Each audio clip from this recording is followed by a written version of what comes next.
রাব্বুল আলামিন বলেন ওয়া আলাল্লাহি ফালইয়াতাওয়াক্কালিল মুমিনুন। আল্লাহু আকবার, জোরে করে আল্লাহু আকবার।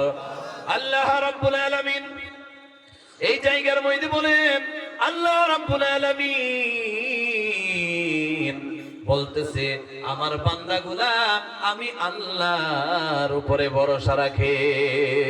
4 নম্বর পারার মধ্যে 160 নম্বর আয়াতের মধ্যে আল্লাহ রাব্বুল আলামিন বলেন ওয়া আলাল্লাহি ফালইয়াতাওয়াক্কালিল মুমিনুন।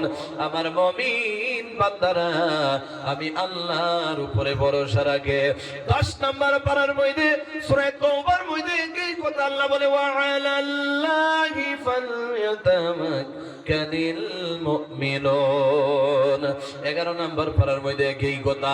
13 নম্বর আয়াতের 13 নম্বর পারার মধ্যে সূরা ইব্রাহিমের 11 নম্বর আয়াতের মধ্যে আল্লাহ রাব্বুল আলামিন বলেন ওয়া আলাল্লাহি ফালইয়াতাওয়াক্কালিল মুমিনুন। আমার মুমিন বান্দারা আমি আল্লাহর উপরে ভরসা রাখি।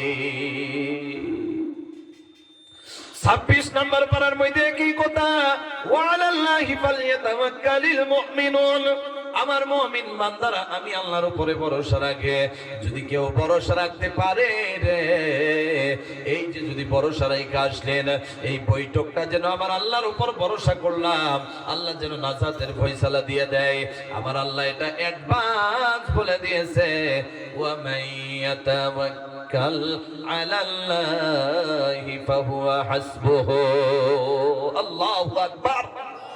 যদি কোনো মানুষ আমি আল্লাহর উপর ভরসা করতে পারে, আমি আল্লাহ রাব্বুল আলামিন ওই বান্দার জন্য কাফি হয়ে যায়, যথেষ্ট হয়ে যায়।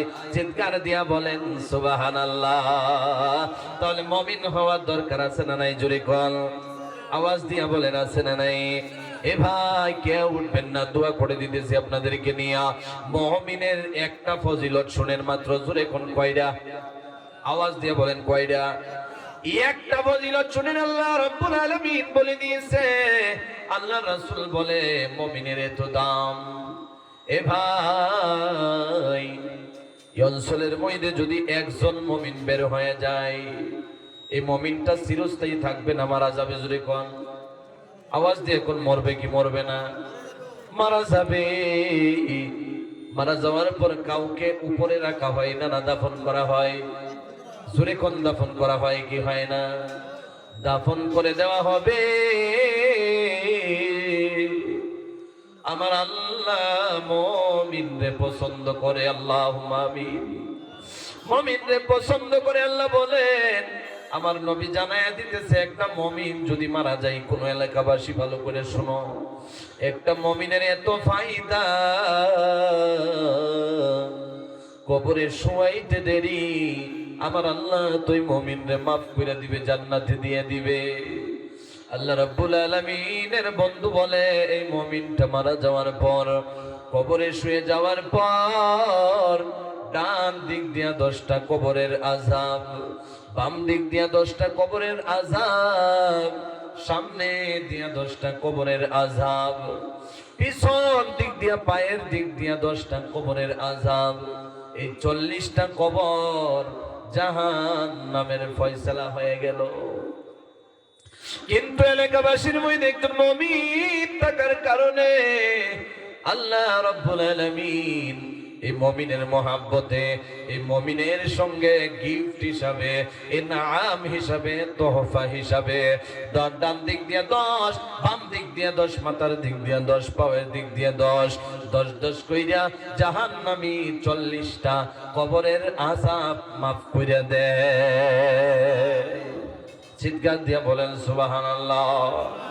খালি মুমিনের এটাই দাম, তাহলে অনেক ভুল হয়ে যাবে কথাটা। ধরেন এই মানুষগুলোর ভিতরে একজন মানুষ এখান থেকে সফর করতেছেন, কেরালায় যাবেন, জোরে কোন কই? কেরালায় চলে যাবেন, আপনার সাথে কোনো ডকুমেন্টস নেন নাই, কোনো এভিডেন্স নেন নাই, আপনার নামের কোনো প্রমাণ নাই, আপনার জায়গার কোনো প্রমাণ নাই, আপনি কোন এলাকাতে থাকেন এটারও কোনো প্রমাণ নাই।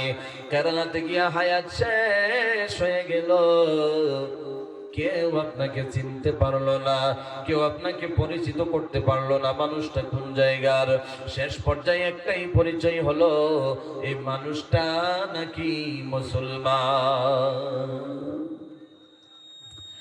এটাই পরিচয় হয়ে গেল। কিন্তু আল্লাহর দরবারে 1000 বছর আগে, 100 বছর আগে, 10 বছর আগে, 5 বছর আগে আল্লাহর দরবারে এই মানুষকে কেরালাওয়ালারা চিনতে পারলো না, কিন্তু আমার আল্লাহর দরবারে মুমিন হিসাবে পরিচিত। কথা ঠিক কিনা? ওই যে কেরালা মারা গেল, তারা দাফন করে দিবে, রেডি করতেছে।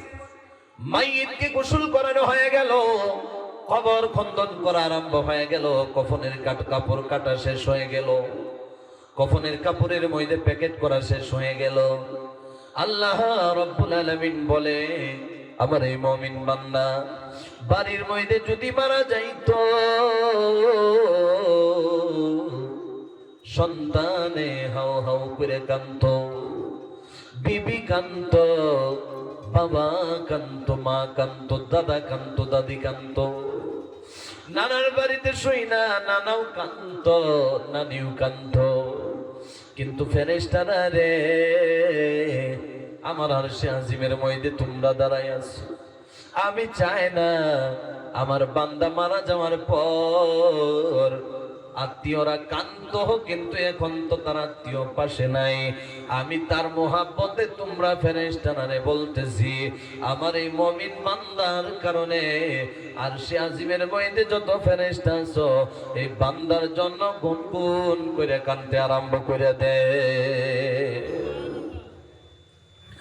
এ মুসলমান, এই জায়গায় অনেকে আছে মা নাই, বাবাও নাই, জনম দুঃখনি মা। এ ভাই, সাউন্ডটা একটু কমান। এ ভাই, জনম দুঃখনি মা, 5টা মিনিট তাকায়া দেখো, চোখে দিয়ে যদি এক ফোঁটা জল বাইর হয়ে যায়।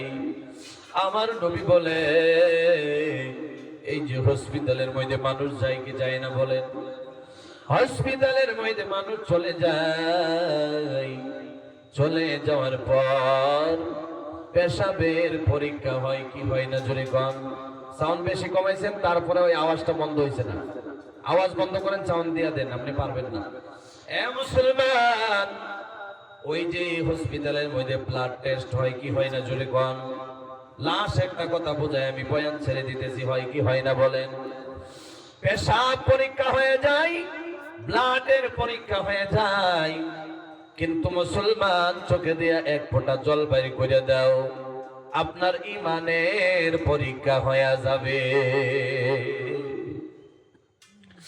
এক ফোঁটা চোখের জল যদি পড়ে যায়, সহিহ হাদিস রয়েছে, আমার নবী বলে, আমি কিয়ামতের কঠিন ময়দানে, যে সময় তোমাকে সুপারিশ করার জন্য কেউ থাকবে না, আমার মহাব্বতে, কোরআনে কারীমের মহাব্বতে, মাদ্রাসার মহাব্বতে, দ্বীনি মজমুয়ার কারণে এক ফোঁটা চোখে দিয়ে যদি জল বাইর কইরা মারা যাইতে পারো, আমি কঠিন কিয়ামতের ময়দানে, যে কিয়ামতের ময়দানে সূর্যকে মাথার পাশে করে দেওয়া হবে, মাথার মধ্যে মস্তকগুলা পাথরের মতো বক বক করতে থাকবে, বক বক করতে থাকবে, কিন্তু এক ফোঁটা চোখের জল যদি বাইর করতে পারো, আমি মুহাম্মদ বলতেছি, কেউ যদি দুনিয়ার জমিনে রোজা রাখতে পারো, আমি মুহাম্মদ বলতেছি, সইনা নেও, সইনা নেও। কঠিন কিয়ামতের ময়দানে একদিক দিয়ে বিচার শুরু হবে,